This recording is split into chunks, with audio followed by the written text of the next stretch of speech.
მოგესალმებით, ეს არის მილენიალი, მე კი ნუგრიშოშიაშვილი გახლავართ. დღეს ჩვენი სტუმარია, ჩვენი მეგობარი და ჟურნალისტი ზვია დავალიანი. დღეს ჩვენ ვისაუბრებთ იმ ცვლილებებზე, იმ გეოპოლიტიკურ და ასევე პოლიტიკურ იდეოლოგიურ ცვლილებებზე, რაც უკვე როგორც ფაქტი, ისე გვაქვს მოცემულობა.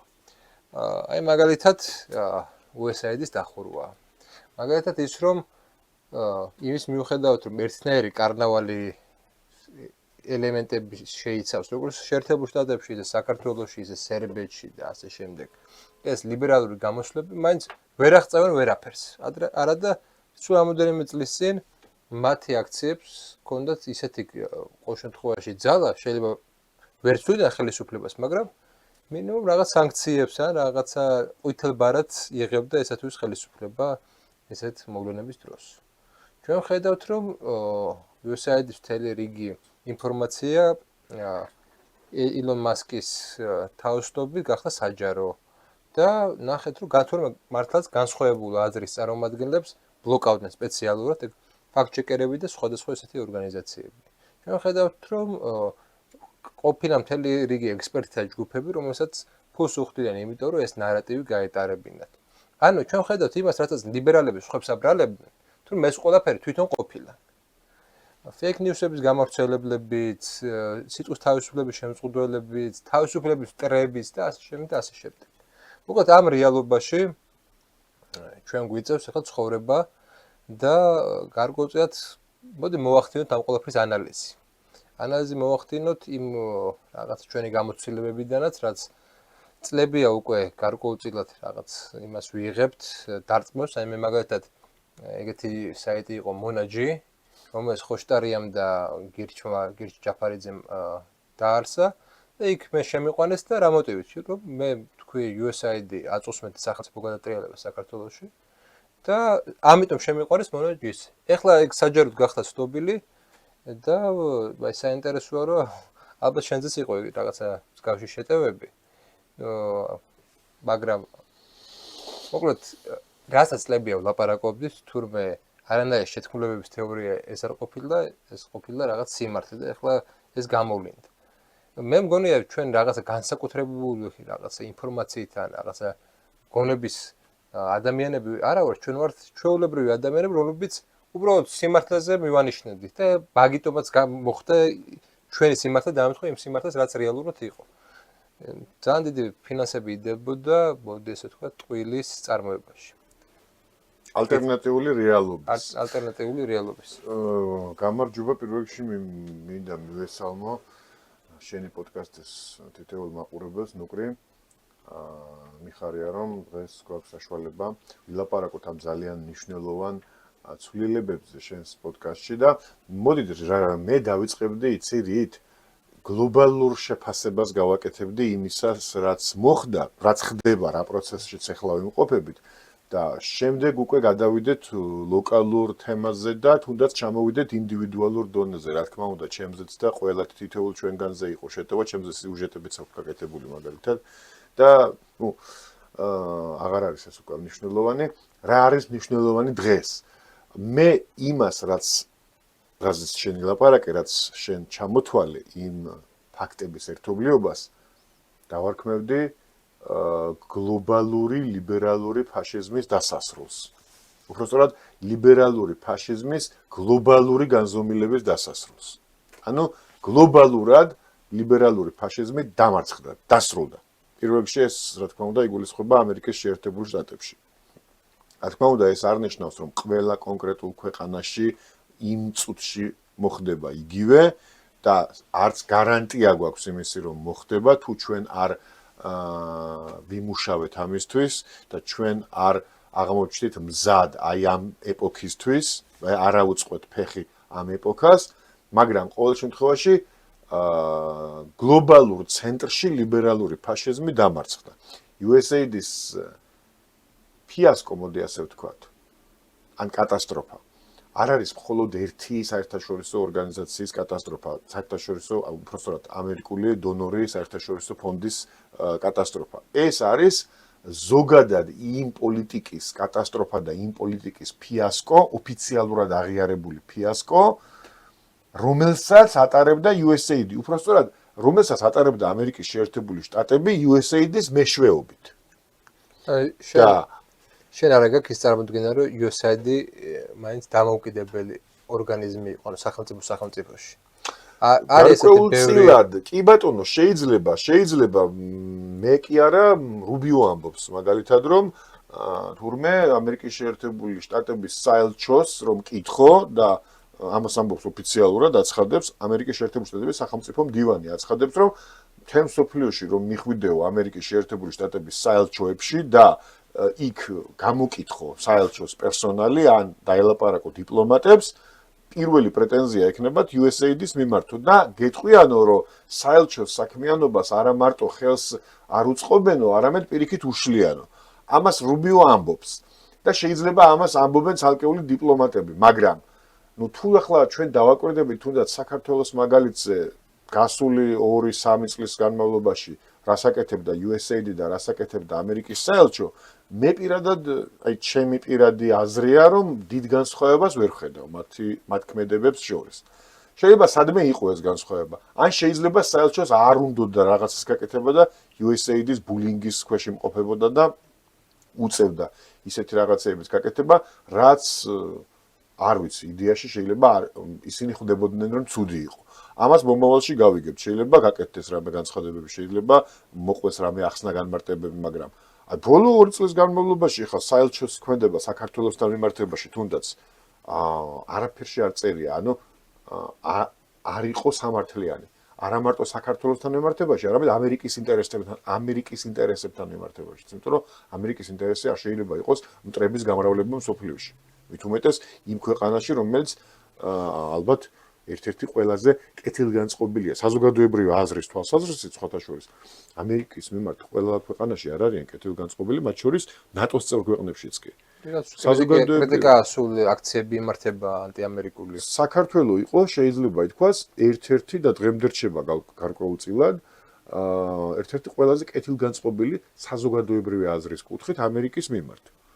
და ასეთ ქვეყნებში ანტიამერიკული განწყობების გაღვივება, რასაც უდავოდ იწვევდა საელჩოს ბოლო წლების ქმედება, არანაირად არ შეიძლება შედიოდეს ამერიკის შეერთებული შტატების ბუნებრივ ინტერესებში, მაგრამ საელჩო ამას აკეთებდა. ამიტომ მე ვერ ვიტყოდი, რომ მაინც და მაინც მხოლოდ USAID-ია დამნაშავე და საელჩო განსხვავებულ პოზიციაზე იყო. შესაძლოა რაღაც პროტესტი შიგნით არსებობდა და ამას დავინახავთ. არ ვიცი, გამოჩნდება მაშინ ეს პროცესი, მაგრამ ფაქტია, რომ USAID იყო სახელმწიფოში გეთანხმები და ეს სახელმწიფოში დასრულდა და ამ მასთან ერთად დასრულდა ის იდეოლოგიაც, რომელიც ტარდებოდა USAID-ის მეშვეობით. ვინ ატარებდა ამას ოფიციალური ვაშინგტონი, Deep State თუ სხვა ძალები, რომლებიც შეიძლება სხვადასხვა ტერმინოლოგიით დავახასიათოთ და მოიხსენიოთ, ამაზე ცოტა მოგვიანებით უფრო დავკონკრეტებთ, მაგრამ USAID-ის მეშვეობით რა პოლიტიკას ხორციელდებოდა, ანუ გლობალური ლიბერალური პროექტი დასრულებულია.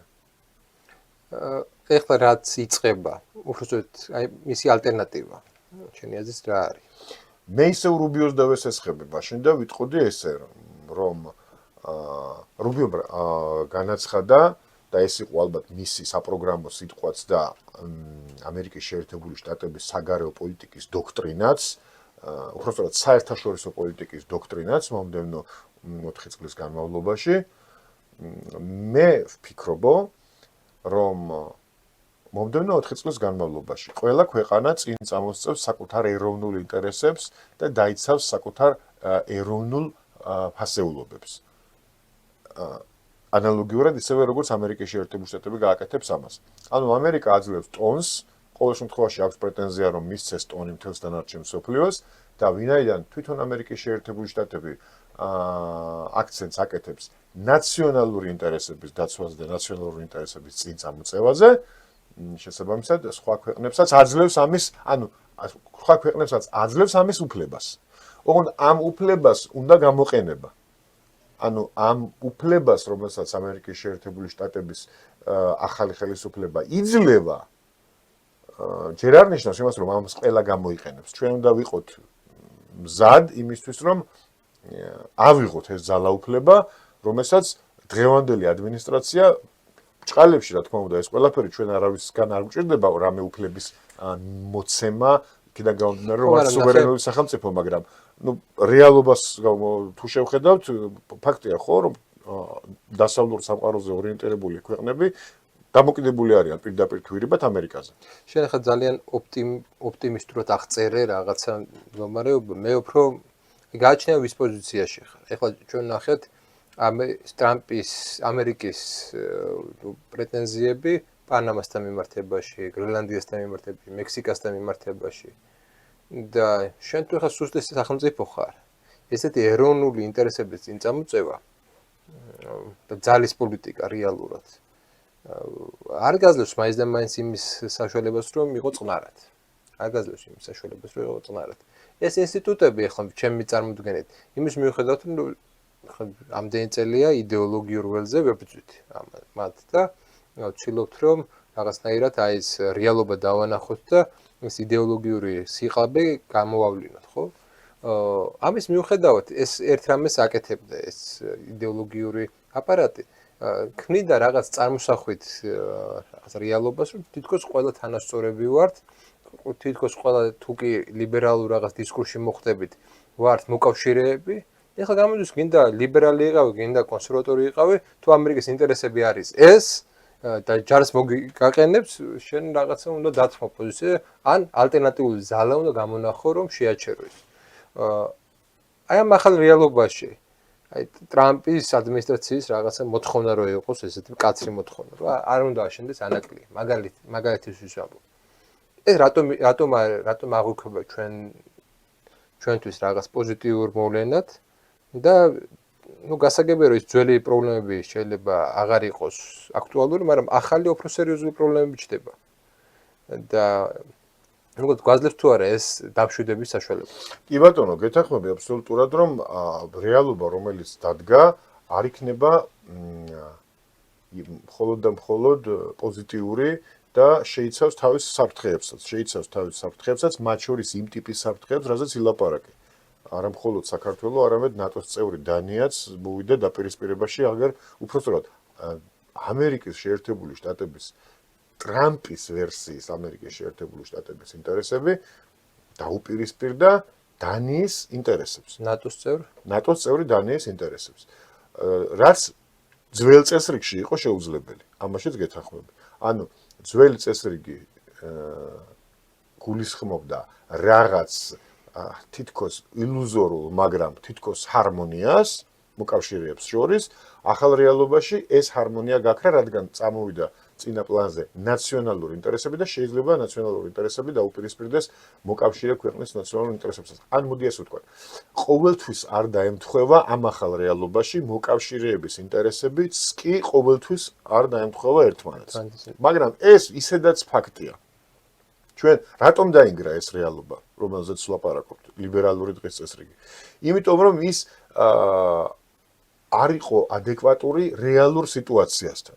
რეალური სიტუაცია სოფლიოში შეიცვალა ჯერ კიდევ 2022 წელს და მანამდეც, მაგრამ 2022 წელს აი აბსოლუტურად შეუერაღებელი თვალითაც ნათელი გახდა, რომ სხვა სამყაროში გავიღვიძეთ და კონკრეტულად ჩვენთან მიმართებაში ეს რას ნიშნავდა?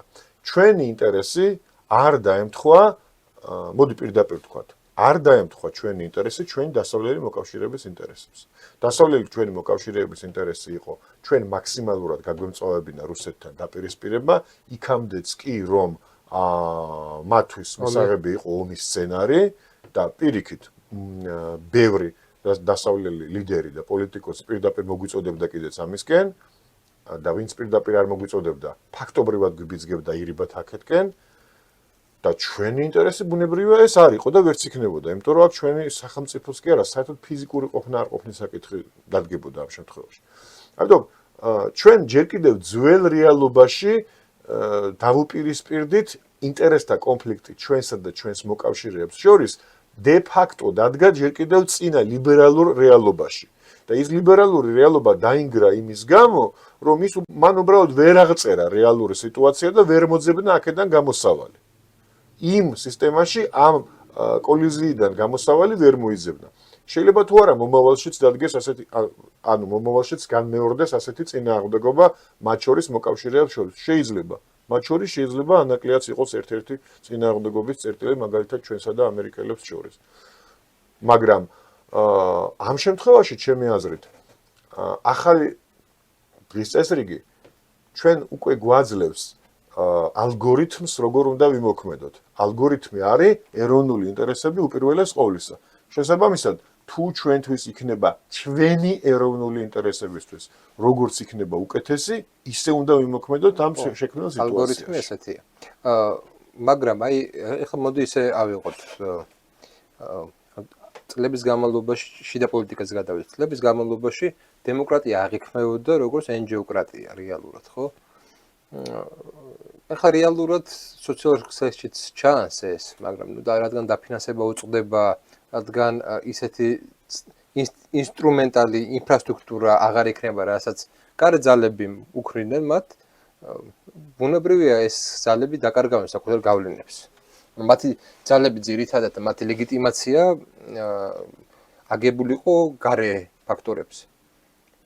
აი ამ რეალობაში შენ როგორ წარმოგიდგენი არის მოდი ესე ვთქვათ საშუალება საზოგადოების დემოკრატიზაციის და რა ინსტიტუტები მიგაჩნია ამ ახალ რეალობაში რომელიც ჩაანაცვლებს იმას რაც ადრე იყო NGO ინსტიტუტები.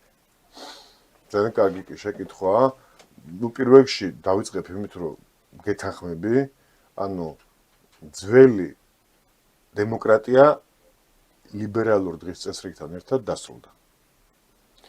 არა მარტო არასამთავრობო ორგანიზაციების სახით, არამედ აი იმ თუნდაც აი ძალიან სიმბოლური იყო, როდესაც პარლამენტში ოფიციალურად შეუწყდა უფლებამოსილება რამდენიმე რადიკალური ლიბერალურ ფაშისტური ძალის წარმომადგენელს, დეპუტაციას უпростоრად, რომლებიც აღმოჩნდნენ თავად აირჩიეს ეს ქუჩაში.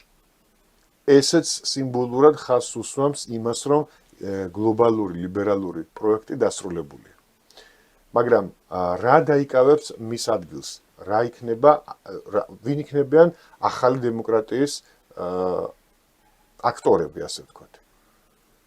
ამას მომავალი გვიჩვენებს და მათ შორის შეიძლება დავაკვირდეთ თუნდაც იგივე ამერიკის შეერთებულ შტატებს იქ როგორ ყალიბდება ახალი დემოკრატია.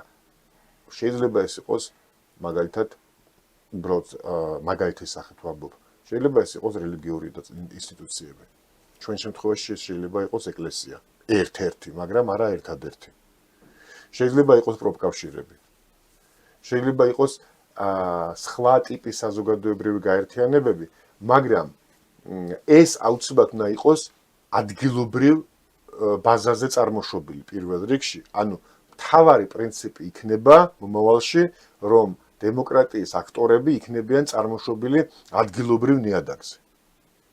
ეს არ იქნება სადღაც ვაშინგტონიდან დაფინანსებული ორგანიზაცია, რომელიც ხშირად აბსოლუტურად აცდენელია ადგილობრივ დღის წესრიგს და მაგალითად ღაზას სექტორში არიგებს პრეზერვატივებს ან საქართველოში აწარმოებს მწვანე ავტომობილების, ხო? მწვანე ავტომობილების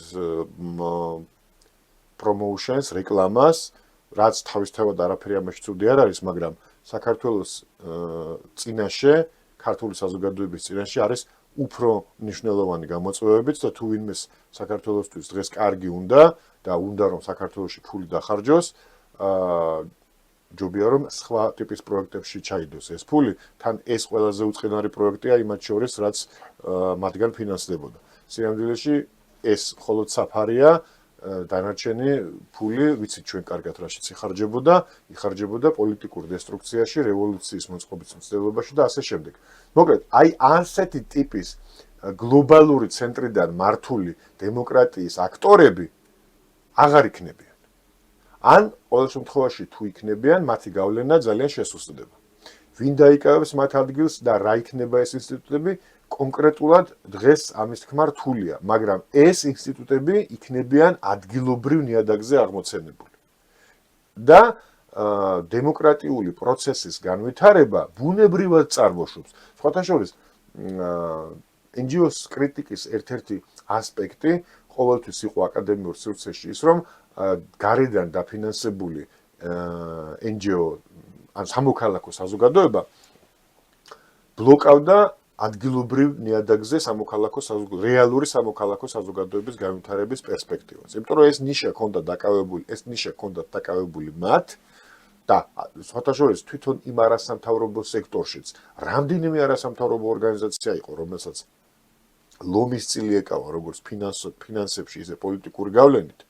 სხვა არასამთავრობო ორგანიზაციები ნაწილი მხოლოდ ქაღალდზე არსებობდა, ნაწილს არასდროს არ მიუღია არავითარი დაფინანსება. ახალ რეალობაში მე ვფიქრობ, რომ ადგილობრივი ნიადაგზე წარმოშობილი ორგანიზაციები, მათ შორის არასამთავრობო ორგანიზაციები, უფრო დიდ გავლენას მოიპოვებენ ის ორგანიზაციები, რომლებიც თუნდაც ადგილობრივი სახელმწიფო ფონდიდან მიიღებენ დაფინანსებას და იქნებიან ორიენტირებული კონკრეტულად ქართული საზოგადოების საჭიროებებზე. თავისთავად გლობალური პროექტების საწინააღმდეგო იდეაში თუ ეს პროექტები მიმართულია რაღაც ზოგად საკაცობრიო სიკეთეების მისაღწევად არაფერი არ მაქვს. მაგალითად, არ ვიცი, თქვათ, შეიძლება ეს იყოს იგივე თუნდაც ეკოლოგიური მდგომარეობის გაუმჯობესებისკენ თუ ჰაერის ხარისხის მონიტორინგისკენ თუ შეზღუდული შესაძლებლობების პირთა სოციალიზაციისკენ თუ სხვა ისეთი მიზნების გადაჭრისკენ მიმართული აქტივობა, რაც მთელი მსოფლიოსთვის საერთოა და ამ კუთხით, რა თქმა უნდა, შეიძლება რომ გლობალური იყოს ეს მოძრაობა ამ პრობლემის გადასაჭრელად. მაგრამ ეს არ შეიძლება იყოს და ვერ იქნება დემოკრატიის ძირითადი aktori. დემოკრატიის ძირითადი aktori უნდა იყოს ადგილობრივ ნიადაგზე წარმოშობილი ადგილობრივი ინიციატივა, რომელიც წარმოიშვა როგორც რეაქცია კონკრეტულ პრობლემაზე და მან ყველაზე კარგად იცის რა პრობლემა დგას და რა მეთოდებით არის ამ პრობლემის გადაჭრა ყველაზე მარტივი ამ კონკრეტულ საზოგადოებაში. ანუ შენ იმიგაჩნია საბოლოოდ ის პროექტი ახლა რაც ხელისუფლებას აქვს შექმნას ხელი შეუწყოს მაგას ქართულ არასამთავრობოებს იცი რა ეგ მაინც ხო ლიბერალური ინსტრუმენტია ეს რამდენად ესე იგი მიგაჩნია შენ რომ აი მოდი გარე კრიტიკა უპასუხოთ და არის ეგ ლეგიტიმური კრიტიკა რომ აი ამ როდესაც ეს საერთაშორისო გარკვეულწილად ზეწოლა შემცირდება არ ეყოლება ხელისუფლებას აი პარლამენტში არ ეყოლება ოპოზიცია ხელისუფლებას არ ეყოლება NGO-ები და ის სისტემა ან კონტროლის სისტემა მოიშლება ამ საზოგადოებას ეხლა ამწამს რაღაც მნიშვნელოვანი კონტროლის ინსტრუმენტები ადრე NGO იყო ეს და სხვანაირად მიმდინარეობდა არ აქვს ხელისუფლებაზე კონტროლის ინსტრუმენტები მოკლედ აი ეს პერიოდი და რამდენად მიცემს თვითონ აი ესეთი პოლიტიკური სისტემა იმის საშუალებას რომ ეს ინსტრუმენტები გაუშვდეს ხელთ ხო და ზოგადად ეს კრიტიკა და შიში მე მესმის რომ ბევრი ადამიანი მათ შორის ჩვენი ნაცნობები Facebook-ზე წერენ ძალიან ცოტა მაგალითია როდესაც ხელისუფლება თვითონ აძლევს ამ ინსტრუმენტს საზოგადოებას როგორც წესი არ აძლევს ხოლმე და ეგ ბრძოლით მოიპოვება ხოლმე ხო რამდენად ესე იგი გვაქვს პოტენციალი რომ კონდეს რაღაც საზოგადოებას კონდეს კონტროლის საშუალება ხელისუფლების კი ბატონო გეტყვი ჩემ აზრს ესე იგი პირველ რიგში შევთანხმდეთ რა თქმა უნდა იმაზე რომ არც ერთი ხელისუფლება თვითონ ხელისუფლება არ შეიძლება თვითონ აფინანსებდეს თავის ოპოზიციას ხო ეს არაბუნებრივი იქნებოდა ისედაც ხელოვნური იქნებოდა ეს არც უნდა მოხდეს ხელისუფლებამ უნდა შექმნას მექანიზმი და ხელი არ უნდა შეუშალოს მექანიზმი ბუნებრივი პროტესტის ორგანიზებისთვის და ასეთი პროტესტი ნებისმიერი ხელისუფლების დროს იქნება ნებისმიერ ხელისუფლებას მოეძებნება კრიტიკოსი ნებისმიერ სისტემაში მოიძებნება ადამიანები რომლებიც მოისურვებენ კრიტიკის და კონტროლის ფუნქციის დაკავებას ანუ მაკონტროლებლის ფუნქციის დაკავებას და ხელისუფლების ვალია რომ ამ ადამიანებს ხელი არ შეუშალოს საკუთარი აზრის და პოზიციის დაფიქსირებაში ეს ერთი და მეორე ხელი არ შეუშალოს შეკავშირებაში, ფინანსების მოძიებაში და თვითორგანიზებაში. თუ ეს იქნება უზრუნველყოფილი, ეს ბუნებრივად მოხდება აი ესეთი პროტესტის უпростоად აი ამ მაკონტროლებელი აქტორების იქნება ეს პოლიტიკური პარტია თუ არასამთავრობო ორგანიზაცია ამ შემთხვევაში ფორმას არ აქვს დიდი მნიშვნელობა. აი ამ მაკონტროლებელი აქტორების ესე იგი გამოჩენა ასპარეზზე ბუნებრივად მოხდება. თავარია ამას ხელი არ შეუშალოს. თავარი ჩვენი გამოწვევა 90-იანებიდან დღემდე იყო ის რომ აი ესეთი მექანიზმი რჩებოდა როგორც წესი ქუჩა. ანუ სისტემამ გარკვეულწილად უნდა იზრუნოს რომ ქუჩა არ იყოს ეს. კი ბატონო, გეტყვი. სივრცე. და ხო, და უნდა რაღაცნაირად თუ ამოცანა ის არის რომ ჩვენ საქართველოში აღარ უნდა შეიცვალოს ეგრეთ წოდებული რევოლუციებით ხელისუფლებები, რაშიც ეს აი 100%-ით ამ იდეის მატარებელი ვარ და ჩვენმა 30 წლიანმა ისტორიამ აჩვენა რომ ესეთი რევოლუციებს ცუდის მეტი არაფერი არ მოაქვს. ეგრეთ წოდებულ რევოლუციებს, რა თქმა უნდა. მაშინ ქუჩის გარკვეულწილად განეიტრალება არა იმ გაგებით რომ ქუჩაში არ გამოხვიდეთ, არამედ სხვა მექანიზმების მოძებნა არის საჭირო საზოგადოებას ჰქონდეთ ზეწოლის საშუალებები. მე მაგალითად ესეთ ზეწოლის საშუალებად მიმაჩნია პირველ რიგში ის რომ ბუნებრივად აი გერმანიაში როგორც არის რომ შეძლებული ადამიანები ქმნიან გარკვეულწილად ფონდებს და ეს ფონდები მერე აფინანსებენ გარკვეული პოლიტიკურ იდეოლოგიურ საქმიანობებს. კი ბატონო. მეორე არის ის რომ ეს მაშინ მიზანმიმართული პოლიტიკა უნდა იყოს რომ უნდა შეიქმნას საკმაოდ დიდი უძრავი ქონების მესაკუთრე კლასი ქართულ საზოგადოებაში. რომელიც იმ შემთხვევაში თუ კი რაღაცა დაემუქრება გარე რაღაცა ეკონომიკური პრობლემები ან სხვა საშუალება ქონდეს ყოველთვის აი ეს საშუალება და ამიტომ რომ მე გააქირაოს ან სხვა რესურსი ქონდეს. ამიტომ აქ არის კიდევ ერთი მომენტი, შემოდის სოციალური მომენტი, მაგრამ საბინაო პოლიტიკა მაგალითად, საბინაო პოლიტიკებით შენი მოსახლეობის დიდი ნაწილი აქციო მესაკუთრეთ პირობითად. და ასე შემდეგ და ასე შემდეგ. ანუ მე არ წარმომიდგენია ეს დემოკრატიის ჩანაცვლება სოციალური პოლიტიკების გარეშე, ამის თქვა მინდოდა. ამიტომ ძირითადად ეხლა თუ რამეზე შემილია მე გარკვეული კრიტიკული დამოკიდებულება მქონდეს იმ პოლიტიკების მიმართ, რაც დღეს წარმოებს ხელისუფლების მხრიდან, ხო? არის ის რომ არასაკმარისი სოციალური პოლიტიკაა. ეს არის ჩემი რაღაცა კრიტიკის ობიექტი ძირითადად. თორე საგარეო პოლიტიკაში აბსოლუტურად მიყვები, საშინაო პოლიტიკაში ისე ხა ლიბერალური ძალები უნდა განეიტრალებულიყონ, აბსოლუტურად მიყვები. მის გვერდზე ვარ, მაგრამ ფუნდამენტი საჭიროა და ეს ფუნდამენტი მგონია სოციალური პოლიტიკები. სოციალური პოლიტიკა აუცილებელია და სხვათა შორის ის რომ ჩვენ ამ ხრივ გვაქვს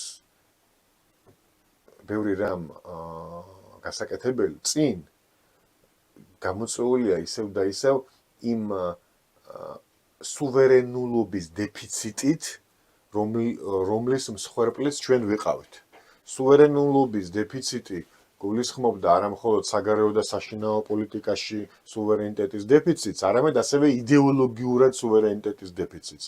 ჩვენ შეიძლება ხელისუფლებაში ყოფილან კიდეც საქართველოში ისეთი ადამიანები ან არიან, რომლებსაც სურდათ კიდევ უფრო მეტის გაკეთება ამ სოციალური კუთხით, მაგრამ ჩვენ არ უნდა დაგვავიწყდეს, რომ აი ეს გლობალური ლიბერალური დღის წესრიგი ჩვენ გვთავაზობდა კონკრეტულ ჩარჩოს, ჩვენ მაგალითად კონსტიტუციაში გვიწერია, რომ გადასახადების გაზრდის უფლება არ აქვს ხელისუფლებას, ხო? ანუ იდეოლოგიური სუვერენიტეტის დეფიციტი იყო ერთ-ერთი მიზეზი იმისა, რომ სოციალური მიმართულებით ბევრი რამ არის გასაკეთებელი და უფრო მეტის გაკეთება შეიძლებოდა წარსულში, მაგრამ ესეც უნდა შეიცვალოს ამ ახალ რეალობაში, იმიტომ რომ საგარეო და საშინაო პოლიტიკის დრამაზებს ამის იმედს მაძლევს ის, რომ საგარეო და საშინაო პოლიტიკაში სუვერენიტეტის გაძლიერებას ასევე უნდა მოყვეს და მოყვება კიდეც ბუნებრივად, ეს შეუძლებელია ასე არ იყოს, იდეოლოგიური სუვერენიტეტის მოპოვებაც. ანუ იდეოლოგიურად ჩახსნა იმ გლობალურ თუნდაც ფინანსურ ინსტიტუტებზე, რომლებიც ჩვენ გუკარნახობდნენ როგორი ეკონომიკა უნდა გაგვეტარებინა, როგორი სოციალური პოლიტიკა უნდა გაგვეტარებინა, პენსია რამდენი უნდა ყოფილიყო, ვალუტის კურსი რამდენი უნდა ყოფილიყო, ყველაფერს ფაქტურად მსოფლიო ბანკი და სავალუტო ფონდი გუკარნახობდა. და ჩვენ დამოუკიდებლად გადავეჩვიეთ ნაბიჯების გადადგმას და გადაწყვეტილებების მიღებას. უბრალოდ არ გქონდა ამის უფლება. ისევე როგორც არ გქონდა საგარეო პოლიტიკაში, როგორც ვხედავთ, ხო, როგორც დავინახეთ წარმოების საშუალება. მაგრამ 2 წლის წინ ჩვენ დავიწყეთ რეალური სუვერენიტეტის მოპოვება, მაშინ როცა დადგა ჩვენი ყოფნა არ ყოფნის საკითხი, ჩვენ უბრალოდ სხვა გამოსავალი არ დაგვრჩა, დავიწყეთ პირველ რიგში საგარეო პოლიტიკით. იმიტომ რომ ეს იყო ყოფნა არ ყოფნის გადარჩენის საკითხი. მთლიანად ჩვენი მთელი ნაციონალური გადარჩენის საკითხი. და დავიწყეთ საგარეო პოლიტიკის სუვერენიტეტის მოპოვებით. მოვიპოვეთ ეს სუვერენიტეტი, დღეს უკვე საერთოდ დაინგრა ის გლობალური ლიბერალური პროექტი და შესაბამისად შემდეგი ჩვენი ნაბიჯი უნდა იყოს უკვე რა თქმა უნდა იდეოლოგიური სუვერენიტეტის მოპოვება და იდეოლოგიური სუვერენიტეტის მოპოვება უკვე ბუნებრივად მიგვიყვანს უფრო ქმედითი სოციალური პოლიტიკის გატარებამდე. იმიტომ რომ შეკითხვას დაგისვა, რა უნდა იყოს ესეთი იდეოლოგიური პოლიტიკა, რა მიმართულებით მიგეჩნია? ერთი შენ თქვი რომ ეროვნული ინტერესები, მაგრამ ეროვნული ინტერესები ხო რაღაცნაირად ისეთი ცნებაა, ვის როგორ ესმის, ხო? ანუ შენ როგორ წარმოგიდგენია, ერთი არის სრულებზე არ ვილაპარაკოთ, მაგრამ რა სახე შეიძლება მიიღოს აი ამ ახალმა იდეოლოგიამ? ვისი სახე შეიძლება მიიღოს? იმიტომ რომ არის საშიშროება იმის, რომ შეიძლება რაღაცა ულტრა მემარჯვენე რაღაცა ელემენტები შემოვიდეს, რომელიც მე პირადად მაინც და მაინც არ მინდა. არის იმის საშიშროება, რომ ცოტა პოსტმოდერნულ მდგომარეობაში ვიყოთ და საერთოდ არ მივიღოთ ეგეთი იდეოლოგიური რაღაცა კონკრეტული მიმართულება და რაღაცა ძალიან ისეთი ურთიერთსაწინააღმდეგო ჰიბრიდული რაღაცა შეიქმნას, რომელიც იმდენად წინააღმდეგობებში იქნება, რომ მისი განხორციელება უბრალოდ განხორციელებას აზრი დაიკარგება. ხედავ აი ამ რეალობაში, რომ უკვე მივდივართ ამ მიმართულებით, თუ ეს არის უბრალოდ ჯერ კიდევ ანტილიბერალური რაღაცა სენტიმენტები, ესე ვთქვათ. შეიძლება ჯერჯერობით ამას არ აქვს ჩამოყალიბებული, სტრუქტურირებული იდეოლოგიური ალტერნატივის ფორმა და ვერც ექნება. იმიტომ რომ როგორც წეგან თქვით, ჩვენ არ გქონდა იდეოლოგიური სუვერენიტეტი, ჩვენ დავკარგეთ, ენაც კი დავკარგეთ, ანუ იდეოლოგიის წარმოების ენაც კი დაკარგული გქონდა და ფაქტობრივად ვახდენდით მხოლოდ გლობალური ლიბერალური პროექტის მიერ მოწოდებული ღირებულებების და ფასეულობების კოპირებას, თარგმნას. და ამიტომ ახლა დღეს ხვალ და ახლო მომავალში შეიძლება ამ ახალმა რეალობამ, ახალმა იდეოლოგიამ, რომელიც დაიკავებს ლიბერალიზმის, აი გლობალური ლიბერალური პროექტის ადგილს ჩვენს ქვეყანაში, შეიძლება ვერ მიიღოს დახვეწილი სტრუქტურირებული იდეოლოგიის ფორმა, რომ თქვათ, რომ აი საქართველოს აი ასეთი იდეოლოგია აქვს. აი ეს ქვია ამ იდეოლოგიას, შეიძლება ამას სახელი ვერ დავარქვათ. და იმის საფრთხეც არის, რომ რაღაც უფრო ქაოტური წინააღმდეგობის ფორმა კონდეს გარკვეული პერიოდი, მხოლოდ რეაქციის ფორმა იყოს ლიბერალურ პროექტზე. მაგრამ საფრთხის გამო ქმედებისგან თავი მაინც არ უნდა, ანუ ცდილობა არ უნდა შევწყვეტოთ იმის გამო, რომ ამ პროცესს ახლავს საფრთხე. ახლავს, რა თქმა უნდა, საფრთხე, არქაიზაციის საფრთხეც ახლავს, ყველაფერს ნებისმიერ ქმედებას ახლავს რისკი. ყველაფერს, რასაც არ უნდა გააკეთოს, ხელისუფლება იქნება ეს მთლიანად საზოგადოება თუ ერთი კონკრეტული ინდივიდი ნებისმიერ ქმედებას ახლავს თავისი რისკი. და არის ასეთი რისკები, ამ რისკებზეც უნდა ვიფიქროთ, მაგრამ თუ ჩემი კონკრეტული პროგნოზი თუ ვარაუდი გაინტერესებს, მე მგონია რომ სახელის დარქმევა ნაადრევია, ანუ მოდი არ დავარქვათ ჯერ სახელი, არც დღეს და შეიძლება არც ხვალ არ იყოს ის დღე, როცა კონკრეტული სახელი უნდა დავარქვათ ამ იდეოლოგიას, მით უმეტეს რომ დღეს მეტანარატივები ზოგადად კრიზისშია მსოფლიოში და ძალიან ცოტა შეიძლება მოვძებნოთ, თქვათ, მაგალითი, სადაც ქვეყნისა, რომელსაც აი შეგვიძლია ვთქვათ, რომ აი ამ ქვეყანაში ვთქვათ კლასიკური სოციალიზმი, სოციალისტური იდეოლოგია, ან ამ ქვეყანაში კლასიკური კონსერვატიზმია. ესეთი მაგალითები ცოტაა, ან შეიძლება არც არის. მე მგონია, რომ უფრო ასე ვთქვათ, გამოყენებითი მეცნიერების კუთხით უნდა მიუდგეთ ამ საკითხს და უნდა ვთქვათ ის თუ ვის ინტერესებს ემსახურება ეს იდეოლოგია. ანუ თავარი ეს არის.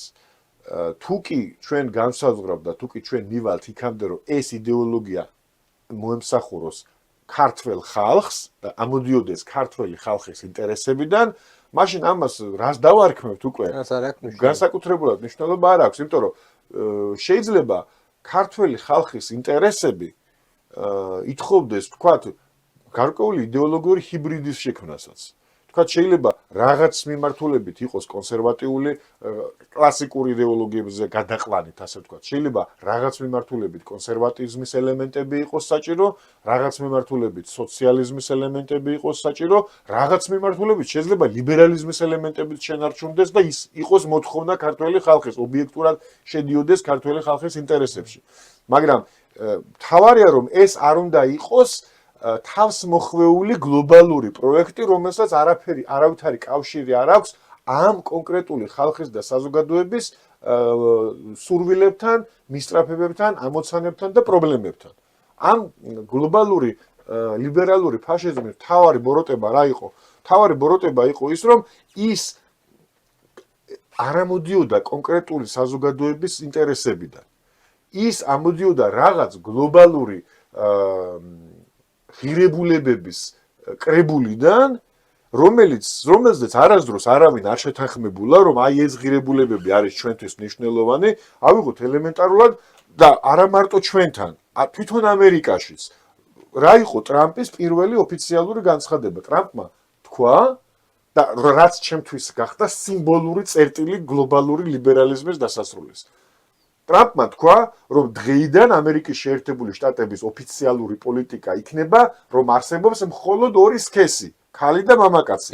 ანუ ერთი წინადადებით დაასრულა მთელი ეს გენდერული კაკაფონია, ასე ვთქვათ. ერთი წინადადებით. და ეს რას ნიშნავს? ეს ნიშნავს, რომ ის პოლიტიკა, რომელიც მანამდე არსებობდა, აი ეს გლობალური ლიბერალური ფაშიზმი, არა მარტო საქართველოში თუ უნგრეთში თუ სხვა ქვეყანაში, სადაც მანამდეც პროტესტი იყო ამის მიმართ, არ იყო ხალხის დაკვეთა. არამედ თვითონ ამერიკის შეერთებულ შტატებშიც არ იყო ხალხის დაკვეთა. ანუ ამერიკელი ხალხის ინტერესებსაც კი ეწინააღმდეგებოდა და საბოლოო ჯამში ტრამპის მოსვლის შემდეგ ვარკვევთ ამდენი ხანია საერთოდ ვის ინტერესებში შედიოდა, ანუ რას ემსახურებოდა და ჯერ ვერ გავარკვიეთ. შეგვიძლია გამოვიყენოთ ჩვენ აქ ტერმინები deep state, გლობალური ომის პარტია, შეიძლება კიდევ სხვა ტერმინებიც შემოვიდეს მეცნიერულ ბრუნვაში, მათ შორის აი ძალიან საინტერესოა მასკის და რუბიოს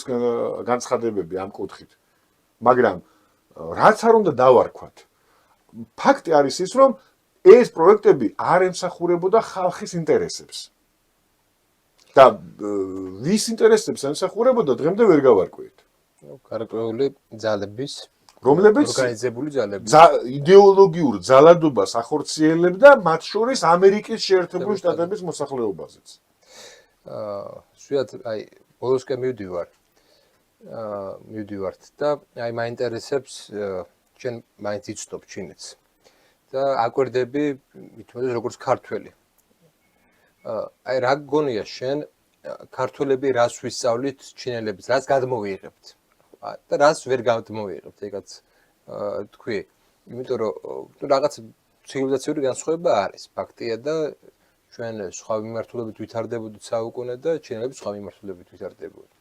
მაგრამ ის რომ უკვალოდ ჩაივლის ესები ჩინეთის აღზევება საქართველოს მას შორის საქართველოსთვის, ესე ამას ვერ ვიტყვით. შენ რამოდენიმეჯერ ხარ ნამყოფი ჩინეთში, იცი ჩინური სიტუაცია, იცი ჩინეთი მოდი ესე ვთქვათ შიგნიდან. შენი დაკვირვებით, რა გავლენებს მოახდენს ჩინეთი საქართველოზე და რა გავლენებს ვერ მოახდენს ჩინეთი საქართველოზე? ხო, ეს გლობალური კითხვაა და ანუ ძალიან ფილოსოფიური კითხვაა და ვეცდები რომ მეც ფილოსოფიურად უპასუხო. პირველ რიგში პოლიტიკური მიმართულებიდან დავიწყებ და პოლიტეკონომიური მიმართულებიდან დავიწყებ და გეტყვი რომ ცალსახად ძალიან პოზიტიურია საქართველოსთვის ის ფაქტი რომ ჩინეთი ძლიერდება, ჩამოყალიბდა როგორც ერთ-ერთი ორიდან სოფლიო გლობალური ცენტრი, რაც ჩვენ საშუალებას გვაძლევს ჯერ ერთი შევასრულოთ დამაკავშირებელი ხიდის ფუნქცია და მეორე არ ვიყოთ დამოკიდებული მხოლოდ ერთ პოლუსზე და ეს ძალიან მნიშვნელოვანია. რა შეიძლება ჩვენ ვისწავლოთ ჩინეთისგან? რა თქმა უნდა, ჩვენი ქვეყნები ძალიან განსხვავდება ერთმანეთისგან თუნდაც ზომით. აქედან გამომდინარე, ჩვენ ვერ შევძლებთ ყველაფრის გაკეთებას, რის გაკეთებაც შეუძლია ჩინეთს. მაგრამ ჩვენ შეგვიძლია ვისწავლოთ ჩინეთისგან მაგალითად სუვერენულობა. სუვერენულობა როგორც უმთავრესი ღირებულება. ჩინეთი საუკუნეების განმავლობაში ვითარდებოდა როგორც ქვეყანა, რომელიც მინიმალურად იყო დამოკიდებული გარე სამყაროზე. იყო პერიოდი, როცა ჩინელები უწოდებენ ამ პერიოდს სირცხვილის. იყო პერიოდი, როცა ჩინეთის ჰქონდა დაღმასვლა და იყო სუსტი და როცა ის მოექცა მაშინდელი დიდი მსოფლიო იმპერიების გავლენის ქვეშ და თან გადანაწილებული იყო გავლენის ზონებად, მაგრამ ეს იყო უზარმაზარ ისტორიულ პერიოდთან შედარებით, რასაც ჩინეთის ისტორია ქვია, შედარებით მცირე პერიოდი. მეორე მსოფლიო ომის შემდეგ და რევოლუციის შემდეგ ჩინეთმა ნელ-ნელა დაძლია ეს ჩამორჩენა და დღეს უკვე თავად იქცა ორიდან ერთ ცენტრად. მაგრამ მნიშვნელობა არ აქვს იმას, როდის იყო ყველაზე ძლიერი ჩინეთი. ფაქტია, რომ დღეს ძლიერია ძალიან და ძლიერი იყო თუ სუსტი იყო, ანუ ეს მომენტი ყოველთვის ახასიათებდა ჩინურ კულტურას და ფილოსოფიას, სახელმწიფოებრიობას ზოგადად, რომ სახელმწიფო ინტერესები უპირველეს ყოვლისა. ანუ ზუსტად ის, რაც დღეს წინა პლანზე გამოდის, რა პოლიტიკაც დღეს გამოდის წინა პლანზე მსოფლიო მასშტაბით, რომ ეროვნული ინტერესები უპირველეს ყოვლისა. აი ეს შეგვიძლია ვისწავლოთ, აი როგორ კეთდება ეს შეგვიძლია ვისწავლოთ ჩინეთისგან.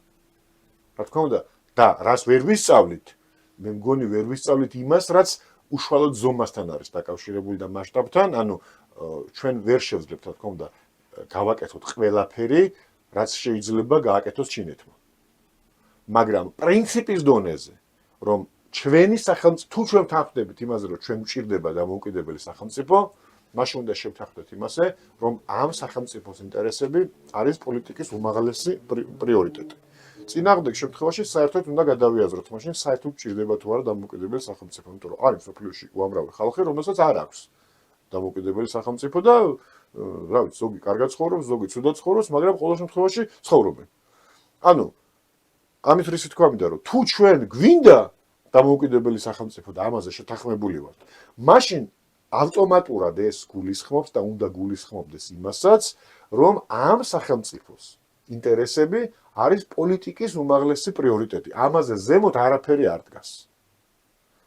და აი ამის გაკეთება შეგვიძლია ვისწავლოთ, შესაძლებელია და როგორ კეთდება ეს, აი ეს შეგვიძლია ჩინეთისგან ვისწავლოთ. მადლობა ზვიად სტუმრობისთვის, ყოველთვის საინტერესოა შენი სტუმრობა ჩვენთვის. იმედია თქვენთვის საინტერესო იყო ეს გადაცემა. დაწერეთ კომენტარები, დაწერეთ მოსაზრებები, აუცილებლად გიპასუხებთ და გამართოთ დისკუსია. დისკუსია საჭიროა, იმიტომ რომ ჩვენ შევდივართ რაღაც ისეთ პერიოდში, სადაც არაფერი არ არის განსაზღვრული. და ყველა ადამიანის მოსაზრებას, ყველა ადამიანის გარკვეულწილად მიგნებას ამ პროცესში ექნება მნიშვნელოვანი როლი. იმიტომ რომ არავინ ახლა როგორც თქვით, ლიბერალური პერიოდი მთავრდება, თუ კი აქამდე იყო რაღაც ცენტრი, რომელსაც ბაძავდით, რომელსაც გვინდოდა რომ რაღაცნაირად ყოფილიყო მისაბაძი მოდელი ჩვენთვის, ესეთი მისაბაძი მოდელი პრაქტიკულად აღარ ახვალ. დავჭით ჩვენ თავთან და ეხლა დროა სწორედ საკუთარ თავთან დიალოგის. ამიტომ დაწერეთ მოსაზრებები, დავიწყოთ დიალოგი და შევქრათ დიდი პროცესი, დიალოგის დიდი პროცესი. მადლობა ყურადღებისთვის, მოვა შეხვედრამდე.